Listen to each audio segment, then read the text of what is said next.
ಎಲ್ಲರಿಗೂ ನಮಸ್ಕಾರ. ನಾನು ಯಾಕೆ ಈ ವಿಡಿಯೋ ಮಾಡ್ತಾ ಇದ್ದೀನಿ ಅಂತ ಹೇಳಿದ್ರೆ, ಬಹಳ ಮುಖ್ಯವಾದ ವಿಚಾರ. ನನ್ನ ಇಷ್ಟು ವರ್ಷದ ಸಾಂಸ್ಕೃತಿಕ ಕ್ಷೇತ್ರದ ಬದುಕಿನಲ್ಲಿ ನನಗಾಗಿ ಯಾವ ಪ್ರಶಸ್ತಿಗಳು ಬಂದಿಲ್ಲ ಅಂದರೆ ನಾನದನ್ನು ಬಯಸಿಲ್ಲ.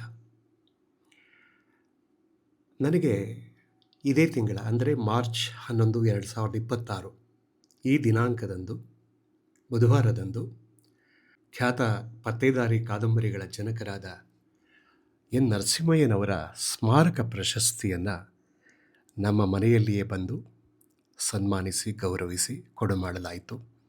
ಅದನ್ನು ಪ್ರೀತಿಯಿಂದ ಅದನ್ನು ಸ್ವೀಕರಿಸಿದ್ದೇನೆ. ಧನ್ಯತಾ ಭಾವವನ್ನು ಈ ಸಂದರ್ಭದಲ್ಲಿ ವ್ಯಕ್ತಪಡಿಸ್ತಾ ಇದ್ದೇನೆ. ಅಕ್ಷರ ಬಲ್ಲವರಿಗೆ ಓದನ್ನು ಕಲಿಸಿದಂತಹ ಎನ್ ನರಸಿಂಹಯ್ಯ ಅವರ ಕಾದಂಬರಿಗಳು ಬಹಳ ಕೌತುಕ, ಅನೇಕ ವಿಸ್ಮಯಗಳನ್ನು ಸೃಷ್ಟಿಸಿದಂತಹ ಕಾದಂಬರಿಗಳಾಗಿದ್ದವು. ಆ ಕಾಲಕ್ಕೆ ಅವರ ಖ್ಯಾತಿ ಅಪಾರವಾಗಿತ್ತು. ಓದುಗರಲ್ಲಿ ಎನ್ ನರಸಿಂಹಯ್ಯ ಅವರ ಕಾದಂಬರಿಗಳು ಹುಚ್ಚೆಬ್ಬಿಸಿದ್ವು. ಅಂತಹ ಒಂದು ಕಾಲ ಇತ್ತು ಅಂತ ನಾವು ಕೇಳಿದ್ದೇವೆ. ಎನ್ ನರಸಿಂಹಯ್ಯನವರು ನಮ್ಮ ಬಂಧುಗಳು ಎಂಬಂತಹ ವಿಚಾರ ನಾನು ತುಂಬ ಚಿಕ್ಕವನಾಗಿದ್ದಾಗ, ಅಂದರೆ SSLC ಓದ್ತಿದ್ದಂತಹ ಸಮಯದಲ್ಲಿ ನಮ್ಮ ಕಾಲೇಜಿನ ಮುಂಭಾಗದಲ್ಲಿ ಒಂದು ಲೈಬ್ರರಿ ಇತ್ತು. ಲೈಬ್ರರಿಗೆ ಹೋದಾಗ ಕಾದಂಬರಿಗಳನ್ನು, ಕಥೆಗಳನ್ನು ಹುಡುಕಿ ಓದುವಂತಹ ಹವ್ಯಾಸ ನನ್ನದು ಆಗ. ಆ ಸಂದರ್ಭದಲ್ಲಿ ಎನ್ ನರಸಿಂಹಯ್ಯನವರ ಯಾವುದೋ ಒಂದು ಕಾದಂಬರಿಯನ್ನು ತೆಗೆದು ಒಂದಿಷ್ಟು ಓದಿದ್ದು ನೆನಪು. ಒಮ್ಮೆ ನಮ್ಮ ಅಮ್ಮ ಹೀಗೆ ಮಾತಾಡುವಾಗ ಕಾದಂಬರಿ ನರಸಿಂಹಯ್ಯ ಅಂತ ಮಾತಾಡ್ತು. ಹೀಗೆ ಆಗ ಸುಮಾರು ಒಂದು 45-50 ವರ್ಷದ ಹಿಂದಿನ ಮಾತು ಅಂತ ಹೇಳಿದ್ರೆ ತಪ್ಪಾಗೋದಿಲ್ಲ. ಯಾರು ಅವರು? ನಾನು ಅವ್ರ ಕಾದಂಬರಿನ ಓದಿದ್ದೀನಲ್ಲ, ಸ್ವಲ್ಪ ಓದಿದ್ದೆ ಅಂತ.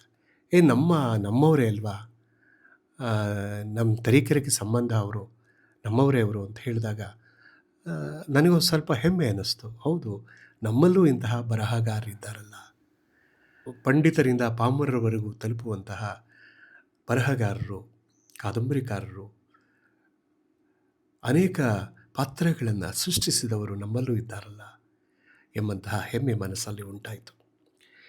ಈಗ ಅವರು ದೈಹಿಕವಾಗಿ ನಮ್ಮ ಜೊತೆಯಲ್ಲಿಲ್ಲ. ಆದರೂ ಸಹ ಅವರು ಬರೆದಂತಹ 500ಕ್ಕೂ ಹೆಚ್ಚು ಕಾದಂಬರಿಗಳು ಈಗಲೂ ಸಹ ಲೈಬ್ರರಿಗಳಲ್ಲಿ ಸಿಗುತ್ತೆ. ಆ ಕಾದಂಬರಿ ತೆರೆದ ತಕ್ಷಣವೇ ಒಂದು ಹೊಸ ಲೋಕವೇ ಸೃಷ್ಟಿಯಾಗುತ್ತೆ. ಮತ್ತು ಅದರಿಂದ ಆಚೆ ಬರೋದು ಬಹಳ ಕಷ್ಟ. ಅದರ ಗುಂಗಿನಲ್ಲೇ ಬಹಳ ಕಾಲ ಇರಬೇಕಾಗುತ್ತೆ. ಅವರ ನೆನಪನ್ನು ಉಳಿಸಬೇಕು ಎಂಬಂತಹ ಒಂದು ಕನಸು ಅವರ ತಮ್ಮನ ಮಗ ಯಲ್ಲಪ್ಪನವರು, ಅವರ ತಮ್ಮನ ಮಗ ರಮೇಶ್ ಈಗ ಕುವರ ಯಲ್ಲಪ್ಪ ಕಾವ್ಯ ಕ್ಷೇತ್ರಕ್ಕೆ ಕಾಲಿಟ್ಟ ಮೇಲೆ ಕುವರ ಯಲ್ಲಪ್ಪ ಎಂಬ ಕಾವ್ಯನಾಮದಿಂದ ಅನೇಕ ಕೃತಿಗಳನ್ನು ರಚನೆ ಮಾಡಿದ್ದಾರೆ. ಸಾಹಿತ್ಯ ಲೋಕಕ್ಕೆ ಪರಿಚಿತರಾಗಿದ್ದಾರೆ. ಇವರ ಒಂದು ಸಾಧನೆ ಏನು ಅಂತ ಹೇಳಿದ್ರೆ ಬಹಳ ಮೆಚ್ಚಿಕೊಳ್ಳುವಂತಹ ಸಾಧನೆ. ಸಮ್ಮಿಲನ ಎಂಬಂತಹ ಒಂದು ಸಾಹಿತ್ಯಿಕ, ಸಾಂಸ್ಕೃತಿಕ ಒಂದು ಸಂಘಟನೆ ಅಂತ ಹೇಳಿದ್ರೆ ಅದು ಸರಿ ಆಗುತ್ತೋ ಇಲ್ಲೋ ಗೊತ್ತಿಲ್ಲ. ಅದನ್ನು ಸ್ಥಾಪನೆ ಮಾಡಿಕೊಂಡು ನಿರಂತರವಾಗಿ 16 ವರ್ಷಗಳಿಂದ ನಿರಂತರವಾಗಿ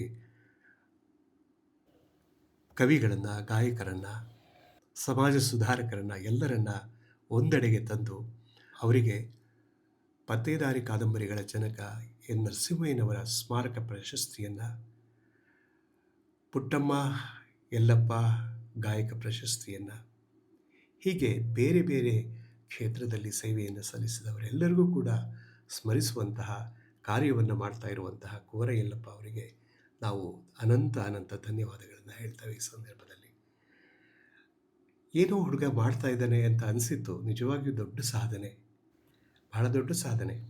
ನೋಡಿ, ಸಮ್ಮಿಲನ ಇದರಲ್ಲಿ ಯಾರ್ಯಾರಿದ್ದಾರೆ? ವಾಟಾಳ್ ನಾಗರಾಜ್ ಅವರಿದ್ದಾರೆ, ಆಮೇಲೆ MS ನರಸಿಂಹಮೂರ್ತಿಗಳು, CPK ಇದ್ದಾರೆ, ಪ್ರಭು ಅರಸೂರು ಅವರು ಇದ್ದಾರೆ, ಅಪ್ಕೆರೆ ತಿಮ್ಮರಾಜು ಇದ್ದಾರೆ.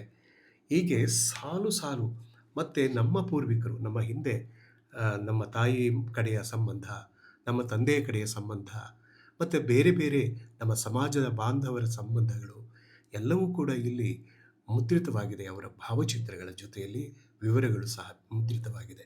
ಇದೊಂದು ಐತಿಹಾಸಿಕ ದಾಖಲೆ ಅಂತ ಹೇಳಿದ್ರೆ ತಪ್ಪಾಗೋದಿಲ್ಲ. ಎಲ್ಲ ಕವಿ ಕೋವಿದರನ್ನು ಒಟ್ಟಿಗೆ ಸೇರಿಸುವಂತಹ ಒಂದು ಪ್ರಯತ್ನ ಇದೆಯಲ್ಲ, ಆ ಒಂದು ಹಾದಿಯಲ್ಲಿ ಸಾಗಿ ಬಂದು ಇಷ್ಟು ದಿನಗಳ ಕಾಲ ಆ, ಏನೆಲ್ಲ ಮಾಡಿದ್ದಾರೆ ಕುವೆರ ಯಲ್ಲಪ್ಪ ಅವರು. ಅವರಿಗೆ ನಿಜವಾಗಿಯೂ ಶ್ಲಾಘಿಸಲೇಬೇಕು. ಅವರಿಗೆ ಸಿಕ್ಕಂಥ ಸಮಯದಲ್ಲಿ ಸಂಸಾರವನ್ನು ನಡೆಸಬೇಕು, ಜೀವನ ನಿರ್ವಹಣೆಯನ್ನು ಮಾಡಬೇಕು ಮತ್ತು ಜೊತೆಗೆ ಈ ಸಾಹಿತ್ಯಿಕ ಕೆಲಸವನ್ನು ಮಾಡಬೇಕು. ಕನ್ನಡ ತಾಯಿಯ ಸೇವೆಯನ್ನು ಮಾಡುವ ಇವರ ಒಂದು ಕಾಯಕ ಇದೆಯಲ್ಲ, ಅದು ಶ್ಲಾಘನೀಯ ಮತ್ತು ಪ್ರಶಂಸನೀಯ. ಇಂತಹ ಒಂದು ಕಾಯಕದಲ್ಲಿ ತೊಡಗಿರುವಂತಹ ಕುವೆರ ಯಲ್ಲಪ್ಪ ಅವರಿಗೆ ಧನ್ಯವಾದವನ್ನು ಹೇಳ್ತೇನೆ. ಜೊತೆಗೆ ಎನ್ ನರಸಿಂಹಯ್ಯನವರ ಪ್ರಶಸ್ತಿ ನನಗೆ ದೊರಕಿದೆ ಎಂಬಂತಹ ಹೆಮ್ಮೆ, ಅಭಿಮಾನ ಎಲ್ಲವೂ ನನಗಿದೆ. ಅದಕ್ಕೋಸ್ಕರ ಸಮ್ಮಿಲನಕ್ಕೆ ನಾನು ಅನಂತ ಧನ್ಯವಾದವನ್ನು ತಿಳಿಸ್ತಾ ಇದ್ದೇನೆ. Thank you.